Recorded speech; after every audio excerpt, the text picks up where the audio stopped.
kunci kekayaan, ya, wasilah kekayaan. Jadi kalau orang barat, motivator barat menyampaikan rumus kekayaan itu simpel aja, cuma 3 hal. Ya, 3S. Simpel banget. Apa itu? Saving. Apa itu saving? Hemat. Bukan nabung. Wah, ini keliru ini. Ya. Ya, benar, arti lainnya memang nabung, tapi di sini artinya berhemat.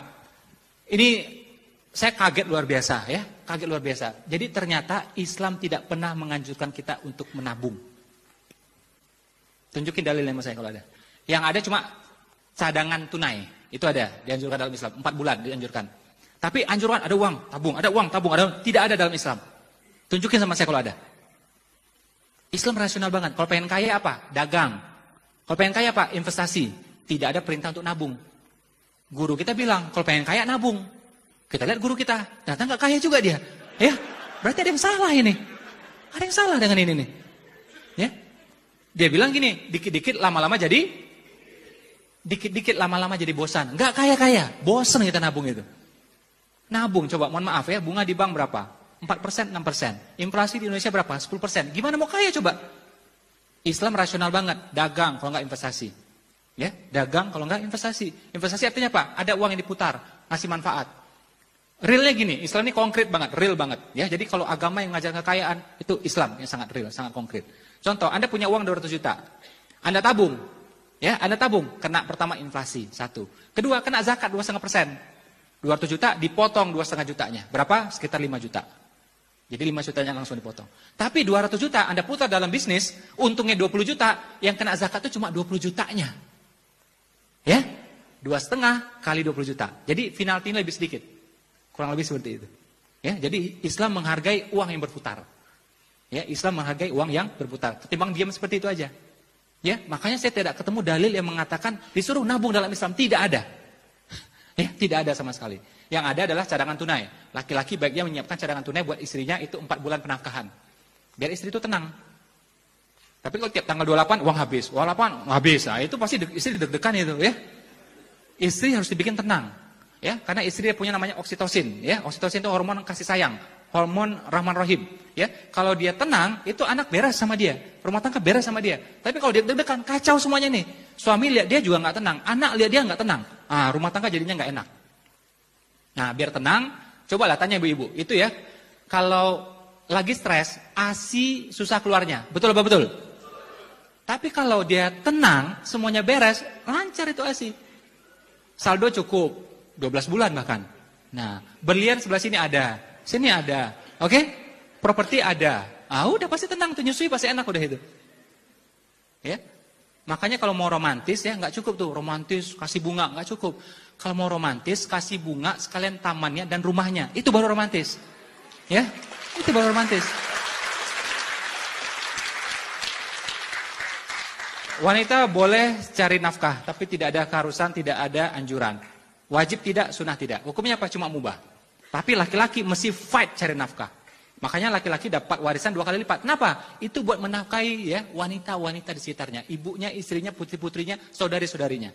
Contoh, wanita belum menikah, ya, belum menikah. Dia dinafkahi oleh ayahnya, laki-laki. Sudah menikah, dinafkahi oleh suaminya, laki-laki. Bercerai atau suaminya meninggal, balik lagi penafkahan ke ayahnya atau pamannya atau saudara laki-lakinya. Itu yang seharusnya. Ini laki-laki, makanya mesti kuat uangnya. Oke? Punya anak laki-laki misalnya. Setelah akhir balik, bebas sudah, tidak harus dinafkahi lagi. Tapi kalau anak perempuan, sampai dia nikah kita nafkahi terus. Dia nikah usia 32 tahun, artinya kita nafkahi dia terus sampai usia 32. Ya, ternyata usia 50 tahun, suaminya meninggal, balik lagi ke ayahnya. Makanya suami dapat warisan 2 kali lipat, ya, laki-laki dapat warisan 2 kali lipat. Tujuannya apa? Menafkahi wanita di sekitarnya. Perempuan dapat warisan, dapat warisan, jalan-jalan ke Eropa, boleh. Laki-laki nggak bisa kayak gitu. Ini uang harus dipegang ini untuk menafkahi wanita di sekitarnya itu. Maka saya bilang laki-laki mesti kuat cari uangnya, mesti sungguh-sungguh. Zaman dulu orang cari nafkah, ya, laki-laki itu sampai berburu, menombak, memanah, ya, menyelam, melompat, oke, menerkam supaya dapat nafkah, ya, supaya dapat nafkah itu. Jadi cari nafkah memang itu agak stres dikit, agak capek dikit, kadang-kadang beresiko. Nah, tapi terusannya laki-laki. Nah, wanita jangan sampai stres kayak gituan. Ya, jadi andai kata wanita cari nafkah pun, bikinlah yang santai-santai, yang tenang-tenang aja.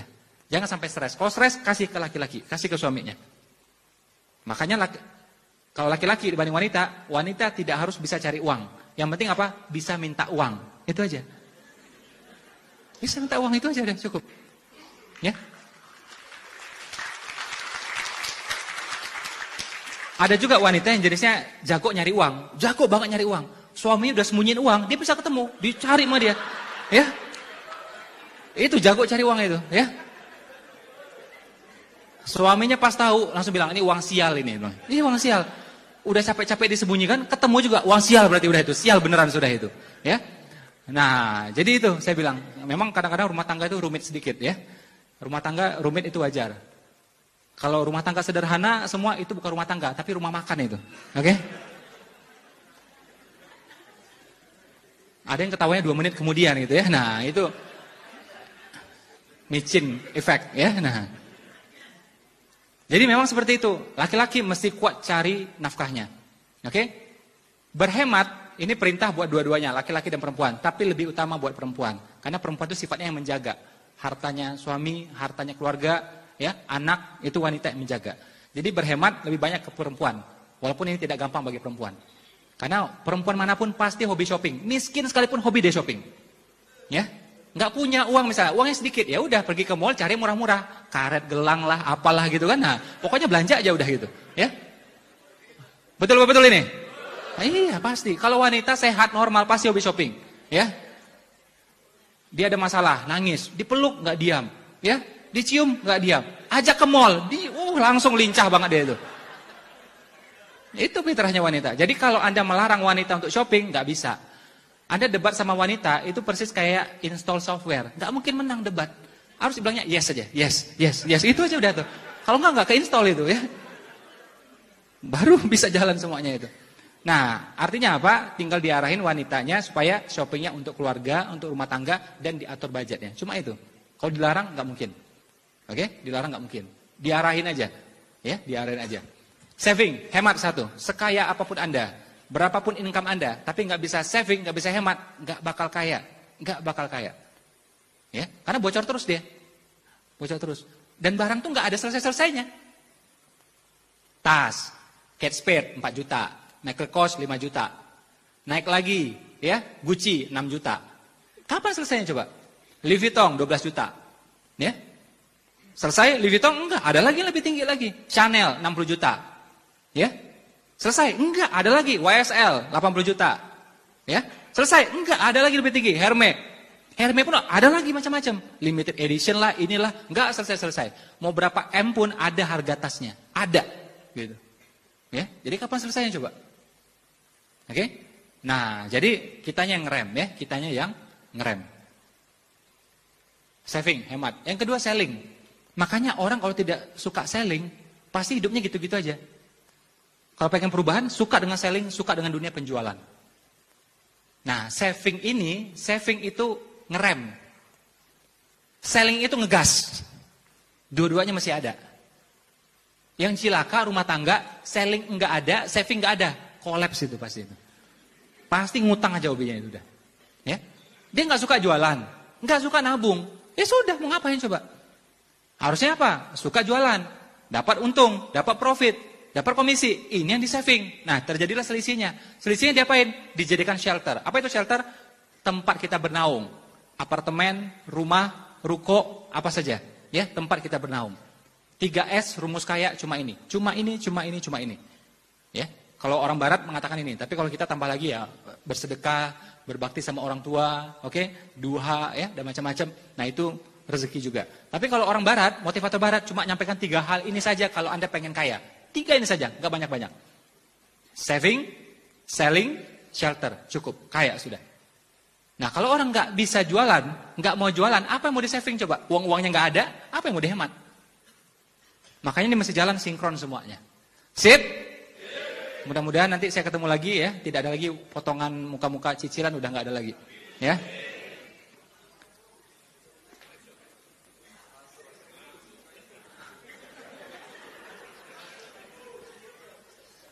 Rumah itu ya, yang dianjurkan sama Nabi, itu ada, jadi gini, kalau Nabi rumahnya kecil, karena dia tinggal sama Aisyah. Tapi rumah yang dianjurkan buat kita, ada kamar buat pasangan suami istri, ada kamar buat anak laki-laki, ada kamar buat anak perempuan, ada kamar buat pembantu. Tidak boleh Anda tidur sama pembantu. Nanti terjadi hal-hal yang diinginkan, repot. Oke? Nah, 4 kamar wajib. Disunahkan 1 kamar apa? Buat tamu. Ya, 5 kamar. Jadi kalau rumahnya masih tipe 21 itu kurang islami itu, ya. Ganti aja sudah ya. Pindah aja sudah, amin. Ya.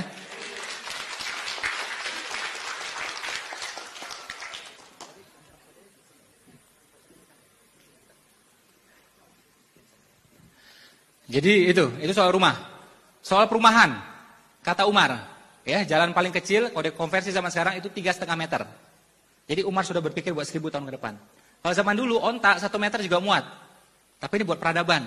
Jalan paling kecil 3,5 meter. Itu Umar bilang itu. Jadi bangun perumahan pun nggak boleh sampai jalannya itu. Ya. Karena kalau jalannya kecil itu orang nggak bisa masuk. Jadi teman-teman yang rumahnya masih di gang itu, ya, itu kurang islami juga tuh. Ganti aja udah, ya. Amin. Beneran. Anda pergilah ya keluar dari Indonesia. Tidak ada perumahan tuh pakai gang tuh nggak ada. Carilah di Malaysia ada nggak? Nggak ada. Di Australia ada nggak? Nggak ada. Di Singapura nggak ada. New Zealand nggak ada. Semua nggak ada. Tahu nggak? Karena kalau gang itu tidak manusiawi, tamu nggak bisa masuk, pemadam kebakaran nggak bisa masuk. Tahu nggak? Ya, jadi tidak manusiawi, tidak Islami itu. Jadi nggak usah tersinggung, ganti aja, ganti. Ya. 2019 ganti properti. Ya, nah.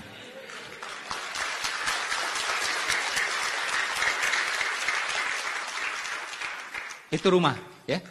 Ini kalau saya bahas makin lama makin tersinggung ntar nih ya. Nah. Kendaraan. Nabi itu bajunya sederhana, alas tidur sederhana. Makanan dia kasih orang dianya puasa, itu Nabi. Tapi namanya kendaraan penting buat perjalanan, buat perjuangan. Enggak mau kendaraan biasa-biasa aja. Ontanya Al-Qaswa, onta terbaik. Ya. Jadi kalau zaman sekarang tuh minimal CR-V, Pajero, Fortuner itu minimal. Nggak ada tuh yang nama-nama hewan itu nggak ada. Kan ada tuh yang nama-nama hewan. Ya. Kancil, kuda, kijang itu nggak ada yang kayak gitu. Ya. Jadi kalau mau nama hewan pun cari hewan yang keren. Jaguar, itu boleh ya. Kalau yang tadi itu hewan herbivora semua, itu dimakan sama jaguar itu, ya. Ganti aja, ya. Kalau teman-teman penasaran, benar nggak Nabi itu kaya atau tidak?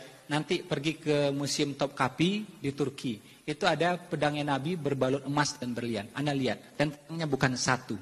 Pedangnya bukan satu. Siapa bilang Nabi mu miskin? Lihat pakai mata Anda itu. Pedangnya Nabi berbalut emas dan berlian. Adalah benar Nabi makanannya sederhana, alas tidurnya sederhana, oke? Bajunya sederhana. Tapi ini pedang perlu buat perjuangan. Dia cari yang terbaik, membangkitkan semangat tim, betul? Coba pedangnya karatan, KW lagi, bubar itu, bubar orang langsung udah, ya. Nah, untuk sesuatu yang penting beliau cari yang terbaik. Baju perangnya yang terbaik, nggak mau sembarangan. Made in China, KW gitu nggak bisa. Ntar tembus, ntar malah masalah ini. Beliau pakai yang terbaik. Ya, sampai seperti itu. Jadi ada porsinya. Kadang-kadang memang itu perlu, ya udah beli aja, walaupun sedikit mahal, nggak apa-apa. Misalnya handphone, buat foto-foto penting, ya. Bukan yang kita eksis, narsis, bukan. Untuk promosi soalnya. Cari handphone yang bagus, udah beli aja. Kalau handphone murah-murah itu, kadang-kadang orang ganteng, di foto pun nggak jadi ganteng jadinya itu. Burem, butek kayak gitu jadinya, ya. Foto kan harusnya bokeh sebagian, ini nggak bokeh semuanya gitu kan, burem semua, gitu. Nah, jadi kalau niatnya untuk teknis, ya, memudahkan promosi, memudahkan penjualan, boleh. Siapa bilang nggak boleh? Boleh. Jadi apa-apa itu tergantung tujuannya. Kiai Haji Zainuddin MZ, ya, itu sebelum meninggal, beliau tuh pernah ya punya impian apa? Pengen punya helikopter. Nah, kalau kita lihat sekilas, wah ini pengen gaya-gaya ini, kayak apa macam ini? Gue pengen helikopter segala. Loh, dia apa? Justru dia pengen datang ke pelosok-pelosok. Umurnya udah tua, nggak sanggup jalan lagi ke pelosok itu. Tapi kalau ada helikopter enak, bisa terbang sebentar itu. Tergantung niatnya. Ya, jadi belum tentu orang pakai helikopter sombong, belum tentu. Ada orang pakai Supra sombong, ada banyak. Ya. Ini survei Yamaha, bukan kata saya ya. Kenapa orang beli motor yang knalpotnya berisik gitu. Wow gitu. Dia pengen pamer sama tetangganya. Survei Yamaha, bukan kata saya. Miskin sombong, ini ada orang ini. Ya. Wow. Karena nggak punya Harley, nggak punya Kawasaki, adanya itu ya udah itu dipamer sama dia. Ya, jadi sombong itu soal karakternya aja. Harta, kata Will Smith, harta uang tidak mengubah seseorang. Harta cuma apa?